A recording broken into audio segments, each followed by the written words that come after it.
এই পুরসভাই তো কাজ করছে, যে পুরসভা এতদিন পর্যন্ত কিচ্ছু করতে পারছিল না, পালা বদলের পর সেই পুরসভা ফুল অ্যাকশনে আছে। তার মানে তখন পুরোপুরি ছিল সদিচ্ছার অভাব, যেটা এখন নেই, এবং সে কারণে এই সমস্ত ইলিগাল কনস্ট্রাকশনগুলোর বিরুদ্ধে অ্যাকশন হচ্ছে। ইলিগাল কনস্ট্রাকশন বলতে যেটা সেকশন 400 সাবসেকশন 1 এর কলকাতা মিউনিসিপ্যাল কর্পোরেশন অ্যাক্ট 1980 যে নোটিশটা দেওয়া হয়েছে, তাতে প্রথমে শোকজ দেওয়া হয়, তারপরে হিয়ারিং করা হয়, যদি সেই হিয়ারিংয়ে তারপরে অ্যাপিল করার প্রভিশন আছে মিউনিসিপ্যাল বিল্ডিং ট্রাইব্যুনালে 30 দিনের মধ্যে।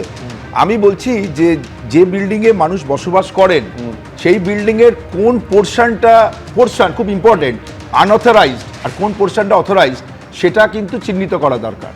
এবং এখানে পুরো বিল্ডিংটা যদি খারাপ হয়ে থাকে, মানে যদি বেআইনি হয়ে থাকে, কারা করবে সেই কাজ? না, সেই কাজটা করবে তো মানে বিল্ডিং দপ্তরই করবে, কিন্তু যাদেরকে যেগুলো ভাঙা হচ্ছে সম্ভবত সেগুলো তৈরি হচ্ছে। বিল্ডিং দপ্তরটা কাদের হাতে? কলকাতা পুরসভা এখন পরিচালনা কারা করে? যে আপনার এখানে মেয়রের নাম কি? আমি বলছি ডেপুটি মেয়র কে? আমি মেয়র যেই হোক, আমি আপনাকে আইনের কথা বলছি, আইনটা বলছি। বেআইনি মানে তার শোকজ নোটিশ, তার হিয়ারিং, এই প্রত্যেকটা ক্ষেত্রে আমি আপনাদের অবগতির জন্য জানাই, এই প্রত্যেকটা ক্ষেত্রে নোটিশ ইস্যু করা হয়েছিল এবং হিয়ারিং এর জন্য ডাকা হয়েছিল। কোন ক্ষেত্রে হিয়ারিং এর জন্য এবং যে সমস্ত ডকুমেন্ট আনা হয়েছিল দেখা গেছে দাঁড়ান বিল্ডিং স্যাংশন হয়তো পাস করানো হয়নি বা বিল্ডিং প্ল্যান নেই, কোন কোন ক্ষেত্রে হিয়ারিং এ উপস্থিত পর্যন্ত হননি। ফলত কেএমসির যা রুল রয়েছে সেই রুল অনুযায়ী কাজ হচ্ছে। পুরো একেবারে কমিশনার সেই কথা জানিয়েছেন। এন্টায়ার বিল্ডিংটা কি আনঅথরাইজড অথবা part of the building unauthorised সেটা ডিটারমিন করেই কিন্তু করা হয়। এখানে যে বিল্ডিং ভাঙার যে কাজগুলো চলছে সেগুলো আন্ডার কনস্ট্রাকশন। আমি বলবো যে এখানে এই বিল্ডিং ভাঙার কাজটাই মানে জীবনে প্রথম দেখলেন কলকাতার মানুষ, তা নয়। এই রকমের বিল্ডিংয়ে ভাঙার কাজ, আনঅথরাইজ পোর্শন ভাঙার কাজ কিন্তু আগেও দেখেছি আমরা, এখনো দেখছি।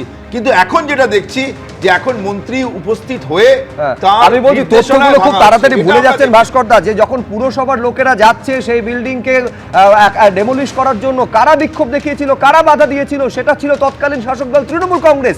অতীতটা ভাস্করদা এত তাড়াতাড়ি ভুলে গেলে চলবে না। দ্রুত শুভময় মৈত্র।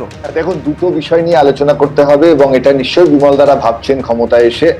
এক হচ্ছে সংবেদনশীলতা এবং দুই বাস্তবায়ন। দুটি কথাই বিমলদা বলেছেন। তার প্রথমটা হচ্ছে যে সংবেদনশীলতার ক্ষেত্রে যারা এগুলো কিনেছেন তারা হয়তো কিছু ভুলও করেছেন আইনগতভাবে, কিন্তু সেই সময় যেভাবে কলকাতা পুরসভা চলছিল বা এখনো চলছে, যে ব্যাপক দুর্নীতি এবং দুর্বৃত্তায়নের অভিযোগ, এটা আমরা বারবার শুনে এসেছি এবং ফলে সেই মানুষগুলোর কথা ভাবতে হবে সরকারকে। সরকার তো সকলেরই। দ্বিতীয় হচ্ছে বাস্তবায়ন। আজকে টিপ অফ দ্য আইসবার্গ কথাটা ব্যবহার করেছেন বিমলদা। কলকাতা শহরে তৃণমূল রাজত্বে এবং এর আগে হয়তো তার আগের রাজত্বেও এই ধরনের বাড়ি যে পরিমাণে আছে, সেটা করতে গেলে গোটা উত্তরপ্রদেশের বুলডোজার এনেও সেটা ম্যানেজ করা যাবে না। ফলে এখানে একটা প্র্যাকটিক্যাবিলিটির প্রশ্ন আছে। সেই প্র্যাকটিক্যাবিলিটিটা নিঃসন্দেহে আমার ধারণা রাজ্য সরকার এখন যারা আছেন তারা অত্যন্ত দায়িত্ব নিয়ে ভাববেন। সমস্ত বাড়ি তো ভাঙা যাবে না, যে পরিমাণ আছে হয়তো দেখা যাবে 10-15 হাজার বাড়ি এই অবস্থায় আছে। রাজ্য সরকারের তো অন্য অনেক কাজ আছে, শিক্ষা আছে, স্বাস্থ্য আছে, সারাক্ষণ তো তারা বাড়ি ভাঙতে পারবেন না। ফলে যে ঘটনাগুলো ঘটে গেছে তাকে সঠিক বাস্তবায়নের সঙ্গে কিভাবে সমাধান করা হবে সেটা আগামী দিনে। বেশ, আমি এইখানে দ্রুত প্রতীক চট্টোপাধ্যায়ের কাছে আসবো, কিন্তু তার আগে মুখ্যমন্ত্রী কি বলেছিলেন আমি দর্শকদের সামনে একবার রাখবো। আজকে মুখ্যমন্ত্রী এই নিয়ে কি বলেছেন দেখুন। যা করার আইনে পথে করব। আমি জানি আমার 4000 কর্মীকে আপনারা মামলায় জড়িয়েছেন। আপনি কি ভাবছেন सबका साथ सबका विकास ही शुरू होगा, सबका हिसाब नहीं होगा? हिसाब तो जरूर होगा। হাতে আইন তুলবেন না। এখনো গুন্ডাগুলো বাড়িতে আছে, চাইলে তো ইট খুলে নিতে পারেন আপনারা। না করবেন না, বিজেপি এটা করে না। এদের আসল জায়গা হবে জেল। সব হিসাব হবে বন্ধু, সব হিসাব হবে। আমি প্রতীপ চট্টোপাধ্যায়ের কাছে আসবো। কোনো রাতের অন্ধকারে বা হঠাৎ করে একদিনে এই সমস্ত ইলিগাল কনস্ট্রাকশন গুলো ঘটেছে এমনটা নয়। কসবায় যেটা ফৈয়াজ আহমেদ খানের অর্থাৎ তৃণমূল কাউন্সিলরের যেটা বিল্ডিং উঠছে 7 তলার দুটো ব্লকে, তার উল্টো দিকে রয়েছে প্রতীপদা তৃণমূল কংগ্রেসের পার্টি অফিস। তার মানে একেবারে চোখের সামনে, তৎকালীন শাসক দলের চোখের সামনে ইলিগাল কনস্ট্রাকশন গুলো তৈরি হয়েছে, তখন কিচ্ছু করা হয়নি। যেটা এখন সেই মানে তৎকালীন তৃণমূল কংগ্রেসের শাসকের যা করে যাওয়া পাপ, এখন তার পাপস্খলন করতে হচ্ছে এই সরকারকে। না দেখুন, আমি সরকারের তো করবে, সরকার দায়িত্ব নিয়েছে এইগুলো বেআইনি নির্মাণ দেখে গুড়িয়ে দেওয়া বা ভেঙে দেওয়া, নোটিশ দিয়ে, সেগুলো সবই সরকার আইনি পদক্ষেপে করছে, সব ঠিক আছে। আমি বলছি যে তৃণমূল কংগ্রেস শুধু ক্ষমতা থেকে চলে যায়নি, কতগুলো মানুষের পরিবারকে নয়-ছয় করে দিয়ে গেল, সেইটাই হচ্ছে গুরুত্বপূর্ণ। আপনি দেখেছেন যে শিক্ষাক্ষেত্রে তারা টাকা নিয়েছে, যারা টাকা নিয়েছে তারা এখনো পুরোপুরি গ্রেপ্তার হয়নি, অথচ ছেলে মেয়েরা নষ্ট হয়ে গেছে তাদের কেরিয়ার। মানুষ আজকে শিক্ষাক্ষেত্রে চাকরি পায়নি, চলে গেছে। আর এখন এই যে বিল্ডিং ভাঙা হচ্ছে, এই বিল্ডিং যারা সর্বস্ব খুইয়ে যারা লোন নিয়ে এই বিল্ডিংয়ে রয়েছে, তারা তো পেপার দিয়ে ব্যাংক থেকে লোন নিয়ে দিয়েছে। তাহলে ব্যাংকের সঙ্গে নেক্সাস ছিল, কার সঙ্গে কার নেক্সাস, তার দায়িত্ব এই সাধারণ মানুষকে দিতে হচ্ছে।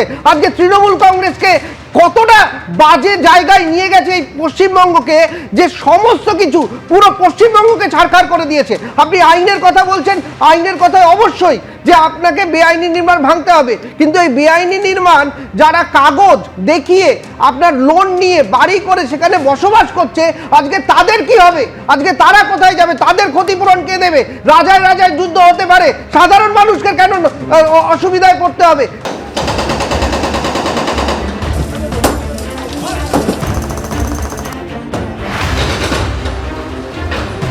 যেখানে অবৈধ নির্মাণ সেখানেই বুলডোজার, চলল ড্রিল। বোসপুকুর কসবা থেকে তিলজলা বেলেঘাটা, রবিবার কলকাতার নানা প্রান্তে এভাবেই ভাঙা হলো বেআইনি বহুতল। কোথাও 7 তলা বাড়ি তো কোথাও 3 তলা, সব অবৈধ। পুলিশ, কেন্দ্রীয় বাহিনী নিয়ে এসে অভিযান চালালো কলকাতা পুরসভা। ভেঙে ফেলা হলো সোনাপাপ্পুর প্রমোটিং করা বাড়ি, ভাঙা হলো রাজু নস্করের বহুতল। সোনাপাপ্পু, রাজু নস্কর মহানগরটা থেকে বেরোতে দেন, আস্তে আস্তে আস্তে আস্তে সব হবে, জাহাজ বাড়ি भी होगा। শুধু দেখতে থাকুন, যা চুরি করেছে সব বের করব, যে গর্তের ভিতরে রেখেছ গর্ত খুঁড়ে বের করব। কসবার বিবি চ্যাটার্জি স্ট্রিটে এই বাড়িটি বেআইনিভাবে তৈরির অভিযোগ উঠেছিল। পুরসভার শুনানিতে হাজিরা না দেওয়া এদিন ভেঙে দেওয়া হয় ওই বাড়ি। সামনেই দেখবে যে কলকাতা পুরসভার একটা নোটিশও দেওয়া রয়েছে, এবং যেটা জানা যাচ্ছে যে এটার হিয়ারিং হয়েছিল, কিন্তু হিয়ারিংয়ে যাদের বিরুদ্ধে অভিযোগ তারা কিন্তু অ্যাপিয়ার হয়নি, এমনটাই জানা যাচ্ছে। এবং এই নিচে লেখা রয়েছে, in case of any accident due to collapse of any part of the unauthorised construction the Kolkata municipal corporation will not be liable for the same. এই ফ্ল্যাটটা এক বছর আগে, 1 বছরের মধ্যে শুরু হয়েছিল। এখানে সব ব্লক করা ছিল, রাস্তাঘাট। না, আমাদের যাতায়াতে খুব অসুবিধা হতো। এই জায়গাটা পুরো ব্লক করা ছিল বেশিরভাগ। বিবি চ্যাটার্জি স্ট্রিটে বাড়ি ভাঙার সময় উপস্থিত ছিলেন পুরমন্ত্রী অগ্নিমিত্রা পাল। এই বাড়িটি ইডির হাতে ধৃত সোনাপাপ্পু তৈরি করেন বলে অভিযোগ। এর মধ্যে নাম আছে মিন্টু ভঞ্জ, সোনাপুর ছেলেরা, ঠিক আছে? কেন দিয়েছিলে কেন জমিটা? আমরা কিছু জানি না ম্যাম, কাকাইয়াটারা এখানে করেছে, কি কে টাকা খেয়েছে জানি না। আমার কাছে এখনো ওই জমির আপনার পুরনো ট্যাক্সের বিল আছে। কসবার বোসপুকুরেও একটি বেআইনি নির্মাণের অভিযোগে ভেঙে ফেলা হয় একটি বহুতল।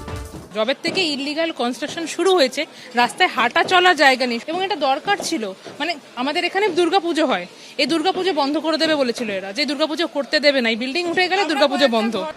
অন্যদিকে এদিনই বেলেঘাটার ইস্ট কুলিয়া রোডে অভিযান চালিয়ে একটি বাড়ি ভাঙে কলকাতা পুরসভার কর্মীরা। এই বাড়ির সঙ্গে নাম জড়িয়েছে প্রমোটার রাজু নস্করের। রাজু নস্করের যে 2টি বাড়ি, সেই 2টি বাড়িতে তো বুলডোজার অবশ্যই চলছে, কিন্তু এছাড়াও পুরসভার বিল্ডিং বিভাগ সূত্রে খবর যে আরও 5টি অ্যাড্রেস, 5টি ঠিকানায় সেখানে নোটিশ সার্ভ করা হয়েছে রাজু নস্করের। মোট 7 জায়গায় কিন্তু এখনও পর্যন্ত নোটিশ সার্ভ হয়েছে, তার মধ্যে 2টি ডেমোলিশনের কাজ আজই শুরু হয়েছে, আর বাকি 5টির জন্য হিয়ারিংয়ের ডেট দেওয়া হয়েছে 26 তারিখ। অর্থাৎ বোঝাই যাচ্ছে যে বেলেঘাটায় রাজু নস্কর এবং তার অ্যাসোসিয়েটরা যেভাবে বিভিন্ন জায়গায় ইল্লিগাল বাড়ি তৈরি করেছে, তার সবটাই কিন্তু পুরসভার নজরে রয়েছে। অর্থাৎ এই সমস্ত অবৈধ নির্মাণের ক্ষেত্রেও যে প্রমোটার, পুলিশ এবং পলিটিশিয়ানের সেই পিপিপি মডেলের নেক্সাস চলেছে তা একরকম স্পষ্ট। এদিন বেলেঘাটারই বারোয়ারি তলার অবৈধ বাড়িও ভাঙা হয়। বেলেঘাটার পাশাপাশি বুলডোজার অ্যাকশন চলে তিলজলাতেও। বেআইনি নির্মাণের অভিযোগে 7 তলা বাড়ি ভাঙার কাজ শুরু করে পুরসভার কর্মীরা। তিলজলাতে জিজে খান রোডে আমরা দাঁড়িয়ে রয়েছি এবং এখানে প্রথমে ছবি দেখাচ্ছি। এই যে বড় বিল্ডিং রয়েছে, যে বিল্ডিংটি সম্পূর্ণভাবে বেআইনি, এমনটাই পুরসভার আধিকারিকরা যখন পরীক্ষা করে যান এখানে, তখন তাদের অবজারভেশন বা তাদের পর্যবেক্ষণ তারা ইতিমধ্যে নোটিশ এখানে লাগিয়ে দিয়ে গেছেন। স্পষ্টত লেখা আছে, in case of failing to comply with the same, the building department of the Kolkata municipal corporation shall demolish the unauthorised construction immediately and the cost will be recovered from PR, অর্থাৎ যিনি এই বিল্ডিং করেছেন তাকেই নিতে হবে পুরো দায়, এবং এই পুরো ভেঙে দিতে যে প্রক্রিয়া, যে খরচা, সেটাও তাকেই বহন করতে হবে। বেআইনি নির্মাণ বন্ধে কড়া বার্তা দিয়েছে পুর ও নগর উন্নয়ন দপ্তর। যাদের নজরদারি দেওয়ার দায়িত্ব আছে তারাও মানে they are also liable for this and action will be taken against them also. ক্ষমতায় এসে বুলডোজার চালিয়ে মানুষের বাড়ি ভেঙে দিচ্ছে, তাকে ডিফেন্ড করার সুযোগ দিচ্ছেন না। হিয়ারিং এ এসে যদি আপনি দেখেন ছোটখাটো ডিভিয়েশন, তাহলে সেখানে অ্যামেন্ডমেন্ট করা আছে, পেনাল্টি করতে পারে, কিন্তু সেটা না করে আপনারা কি করছেন, গায়ের জোরে সব ধর্মের ক্ষেত্রেই করছেন। শুধু কলকাতা নয়, অবৈধ নির্মাণ ভাঙতে জেলাতেও চলছে বুলডোজার। অরিত্রিক ভট্টাচার্য, আবির দত্ত ও অনির্বাণ বিশ্বাসের রিপোর্ট, এবিপি আনন্দ। এবিপি আনন্দ, এগিয়ে থাকে, এগিয়ে রাখে।